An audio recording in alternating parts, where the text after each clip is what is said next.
lagi sekolah di SDN Kalimantan. Kali ini saya akan membawakan cerita yang artinya sangat seru dengan judul kisah Pak Menong dan Bu Menong. Kisah ini diambil dari buku cerita rakyat daerah Jawa Timur. Teman-teman, beginilah kisahnya.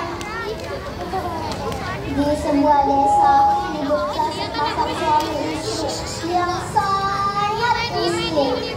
Pak Menong, itulah namanya. Ya, dia dipanggil seperti itu karena pekerjaannya yang membuat kita selalu dalam menong. Dia tinggal bersama istrinya yang bernama Bu Menong dan Siti putrinya. Mereka tinggal di sebuah bukit kecil dan hidupnya dari tinggalan kita nenek itu. Bahkan mereka sering kebanyakan karena tidak bisa membeli bahan pangan. Pada suatu hari, Pak Menong bermimpi dan mendapatkan pesan dari nenek buyut. Akhirnya dia mengatakan kepada istrinya,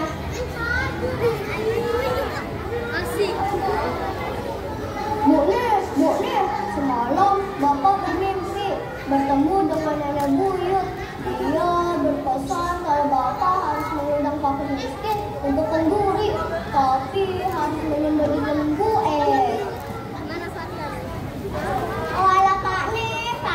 Kita aja makannya susah, apalagi mengadakan kenduri.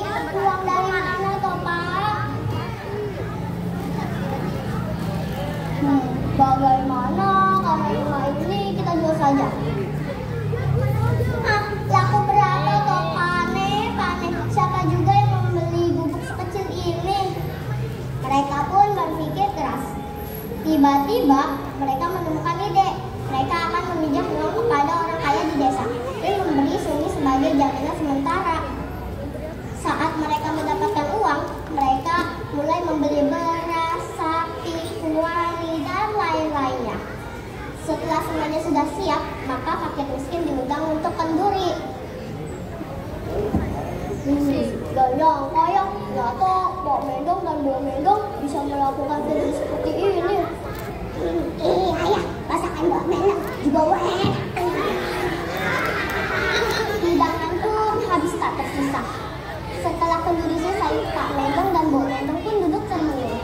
Mereka memikirkan bagaimana cara agar bisa menembus anaknya. Tiba-tiba, Pak Nek, kenapa kuali kita bercahaya? Pak Nek, coba kesini dulu sebentar. Alangkah terkejutnya mereka saat mengetahui bekas kuali tadi berisi emas.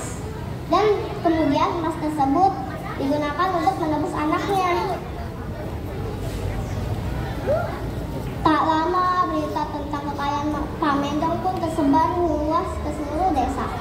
Dan itu membuat semua orang penasaran, terutama orang kaya pikir di desa.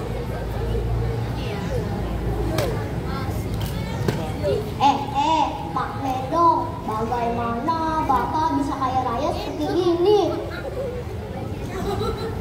Pak Menong pun menceritakan semua kisahnya. Kemudian orang kaya kikir pun ingin mengadakan kenduri. Lalu ia pergi ke pasar untuk membeli lembu. Namun karena ia kikir, yang menawar harga yang sangat rendah.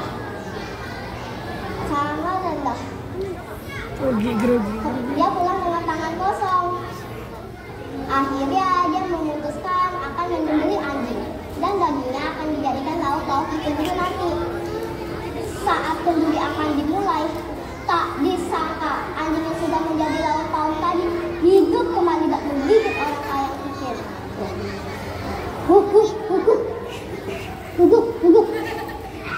Semua orang lari ketakutan dan hanya tersisa orang kaya kikir yang merintih kesakitan.